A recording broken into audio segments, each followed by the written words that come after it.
name is Shay, and welcome to my channel. Today I'll be reviewing Legacies Season 3, Episode 10, All's Well That Ends Well. Don't forget to like, comment, and subscribe. Let's get it. The episode starts off with two guys coming to a gas station, and Ethan asks the guys for some money to buy some beer. One of the guys tells Ethan to get out of here and shows him his gun. The two guys go inside and put on masks and attempt to rob the gas station and points their guns at the clerk. Ethan is outside playing with a ball and MG uses his super speed to stop the robbers. He tells them that they need to have a talk about civic responsibility. MG compels the robbers to turn themselves in, and they willingly get into the police officer's car and confess to the crime. The look on the officer's face was priceless. He couldn't believe what was happening. It was hilarious. MG and Ethan watch outside as the cop car drives away, and they both cheers with their slushies, so cute. Hope is humming in the morning, and Cleo is shocked as to why Hope is so happy. Hope says that Landon is back, she is friends with Lizzie again, and there's no new monsters. Landon comes into Hope's room with scones for breakfast, and even he is questioning why Hope is so happy. Hope says that the only thing on her to-do list is to figure out why the monsters are still coming. Hope tells Landon that he will do research with Alaric while her and Cleo have some quality roommate bonding time. Lizzie surprises Josie at Mystic Falls and gives her a sweater. Lizzie tells her that she can't believe that she told Alaric about her crush before coming to her first. Josie tells her that she made things weird with Finch and that she doesn't know how to fix it. Lizzie tells her that she can use her powers and she has an extensive knowledge of every rom-com ever.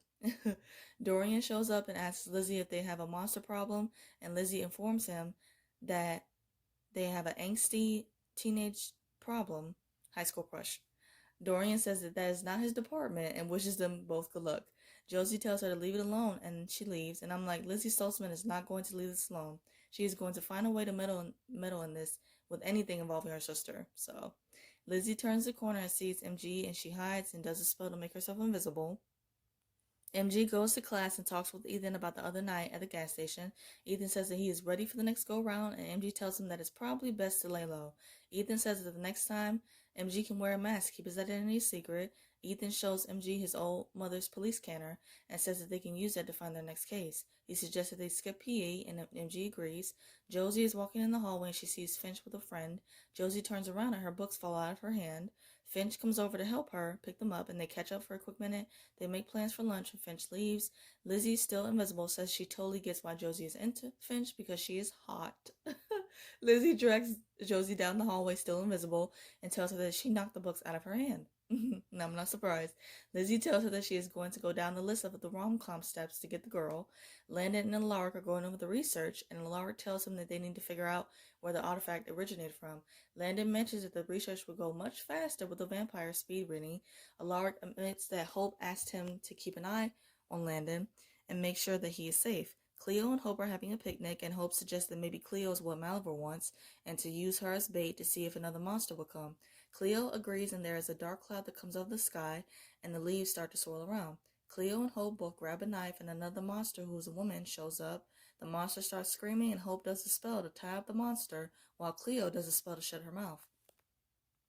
They put the monster in the gym and put a perimeter around it to keep her still. Cleo does a spell to open the monster's mouth. The monster starts screaming again. Cleo does a spell to shut her mouth, and both Landon and Alaric agree that the monster is a banshee. Landon asks how they are going to get answers from her, and Hope says that they have all the time in the world. Back at Mystic Falls, Lizzie is teaching Josie on the rules of the rom-com, guaranteed get the girl plan.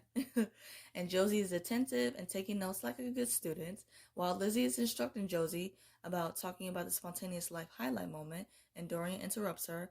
Dorian mentions the spontaneous life highlight of his own, and I just love him. Josie says that she doesn't want to manipulate Finch because she wants her to actually like her for her. Lizzie tells her that will never happen because that would mean Josie would actually have to shoot her shot. Josie gets defensive and says that is what she's going to do and asks Finch out on a date. Dorian compliments Lizzie on being the extroverted sister, provoking the introverted sister, Josie, out of her comfort zone. Jed is working out and Cleo comes over to talk to him.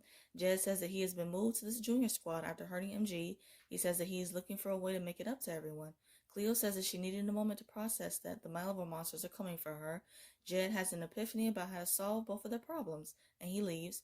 MG and Ethan are in his truck waiting to hear something on the police scanner. Nothing is happening, and MG tells him that they can just hang out. And Ethan says that it's not possible to go back to normal after learning that he is a vampire. MG says that he's going to head to class, and Ethan says that after everything, it's just nice to have something to care about. And I'm like, oh, he's so sweet. MG decides to stay in the truck and asks what snacks do they need for their stakeout. Alaric tells Hope that with the Banshee being there, it means that death is not far behind. Jed comes in Alaric's office and tells him that he has a plan to make the Banshee talk. They chain Jed up and find a spell to make the Banshee talk. They give Jed some truth weed and the Banshee's necklace, and Hope does the spell. Jed, as the Banshee, says that Malivore promised them freedom from the darkness in exchange for Cleo. He tells Hope to ask the question she truly wants to know, and Hope asks who is going to die. Jed, as the Banshee, says that if Cleo stays, then Landon will die. Hope was in the library reading multiple books to try and fix the problem. Cleo comes in with some tea, and she says that they need to talk. Hope says that there is always a loophole, and Cleo asks her why did she spell Landon to his room. Josie charges over to Finch's table at lunch, and she confesses how she truly feels. Josie tells Finch that she likes her in a way that she hasn't liked anyone in a long time, and asks her out, and I just loved bold Josie in this moment. Finch tells her that she is busy, and Josie suggests another night, and Finch says that that day is not good either. Finch leaves, and Josie looks heartbroken, and I hate this because Josie literally just poured her heart out to her, and she just walked away. I'm like, oh, no. Hope tells Cleo that the monsters are always coming after someone. Cleo asks Hope if she would be happy if she left, and Hope says that she would. Hope says that she didn't mean that, and Cleo reassures her that she did because she put truth weed in the tea. Josie comes to the classroom and tells Lizzie that the plan didn't work and about asking Finch out. Josie tells her that she just wants to know who Finch is seeing and that if it's serious. Lizzie is more than happy to help and tells Josie to go home and that she will find out how serious the relationship is. Alaric comes to the gym and tells the Banshee that it is a demon drawn to inconsolable grief. He mentions that the person that they once were is still inside. Jed, as the Banshee, says that her child was taken from her and that she was abandoned by everyone, including her husband. He says that they are almost out of time and the full moon is about to rise. Hope comes in the gym and says that Cleo left, and Alaric says that they need to unlink Jed from the Banshee before he turns. Before she unlinks Jed, she asks the Banshee, with Cleo gone, will Landon be safe? He says that he was sent to send Cleo away from Hope's protection. He says that Cleo will die as well, and Hope unlinks Jed from the Banshee. Hope and Landon are walking in the woods, and she apologizes to him for them never really getting the chance to just be happy. Landon tells her he understands and that he gives her Cleo's clothes to do a locator spell because she is a wolf. Alaric brings Jed to the prison under the school and puts him in the cell. Jed, as he is turning, tells Alaric that he saw a vision and that he knows the Banshee's name. MG and Ethan hear a case over the police scanner, and Ethan is ready to go, but MG tells him no. MG takes the keys and speeds out of the car. There is a woman in the school, and it turns out to be Finch. Turns out that she is a werewolf, and she is turning. She suspects someone is there watching her, and she is choking Lizzie, still invisible. Lizzie reveals herself and tells Finch that she can help her, and Finch tells her to run away. Lizzie runs into Dorian's office and shuts the door, and she tries to find something magical with magical powers. Finch, as a werewolf, comes to the room and claws at the door. The banging stops, and Lizzie opens the door and finds MG. MG tells her that he was able to lure away Finch and tells Lizzie to get out. Lizzie tries to talk to MG, but he interrupts her and tells her to leave. MG goes outside and tries to talk to Finch and tells her to resist her instincts to bite him. He says that they don't have to hurt each other, and Finch charges at MG. And Ethan comes over and knocks out Finch and helps MG, and I'm like, you go, Ethan. Like, MG was worried about Ethan getting hurt, but he literally just saved his life, so look at that. Cleo's in the woods and she hears a wolf howling. There's another monster that shows up and blows green mist into her that knocks Cleo out. Alaric is still in the gym and tells the Banshee where her necklace originated from.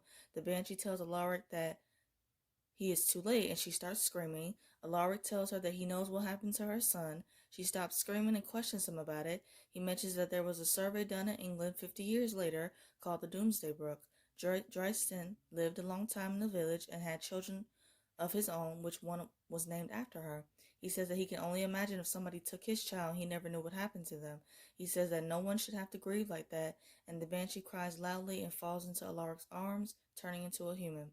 She thanks him and tells him that she can sleep peacefully now. She tells him that she knows why Malivore wants Cleo. In the woods, the monster is tying up Cleo to a tree and hears rustling and some other noise. Hope shows up as a wolf and charges at the monster. She turns into a human and takes the monster's weapon, and the monster runs away. She unties Cleo and she thanks her. Hope admits to what she said before was the truth, but not the whole truth.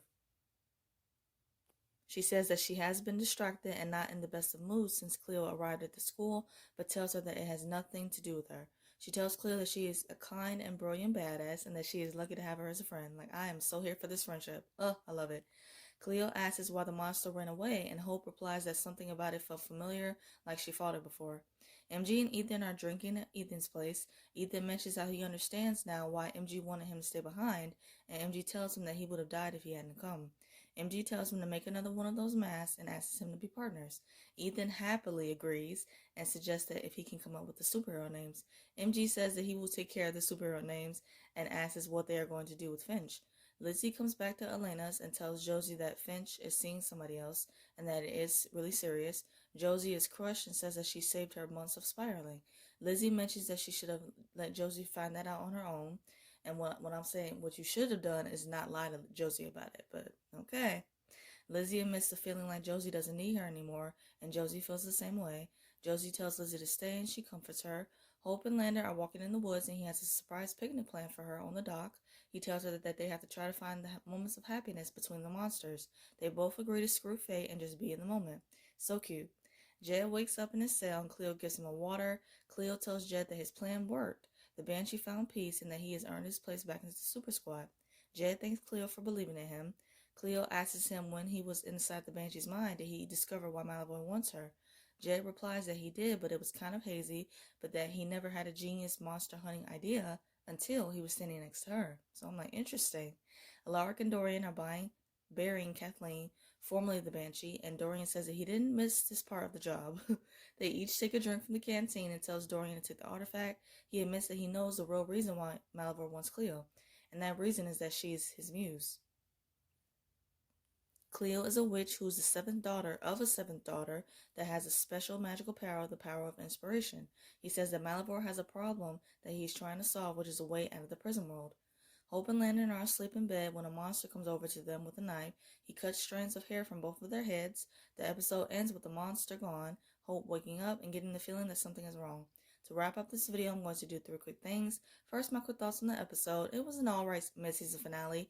The Banshee storyline was interesting, and Cleo's life being in danger had me worried. I'm glad that she is okay and that Jed's plan worked, and that he is back in the Super Squad. Finch, being a werewolf, was interesting, and it definitely explains why she was acting so weird around Josie, so I'm glad to know the reason behind that. MG and Ethan teaming up was entertaining to watch and super cute. Just love their friendship. Second, my thoughts on the promo for next episode. It shows that Dark Josie is back. Josie is confronting Dark Josie, and it does not look good, so that will be exciting to watch. Third, I'm going to do a quick rapid fire of the episode. So my favorite scene, definitely Hope and Cleo's conversation and her just apologizing to her for how she has been since she got back to the school, and just her telling her so many sweet things about her and that she is lucky to have her as a friend. So I love their friendship, along with Ethan and MG's as well. It's just so cute. My favorite quote, "They're painting my office" by Dorian. I love him, and I'm just so happy that he's back. Like, oh, I missed him so much. Favorite duo, Lizzie and Josie. Even though Josie told Lizzie to not meddle into her crush crisis, it was still nice seeing Josie and Lizzie together again. I appreciate the moment where they both admitted to feeling like they were not needed by the other. It was a genuine and sweet sister moment. Favorite look, I was a fan of Cleo's look this episode. She looked so cute, and I loved her green eyeliner. So cute. My WTF moment, Lizzie straight up lying to Josie and saying that Finch is seeing somebody else. She would have been better off just telling Josie the truth, that Finch is a werewolf, and let Josie make her own decision. But nothing good ever comes from lying. Nothing good ever comes from that. I hope you guys enjoyed my review of Legacies. I review other shows like Riverdale, All American, Good Trouble, and some other stuff. And if those interest you, please check out those videos on my channel and subscribe. Legacies will be going on hiatus for a while, and new episodes will return on May 6th. Hope you guys have a great day, stay safe, and see you guys next month.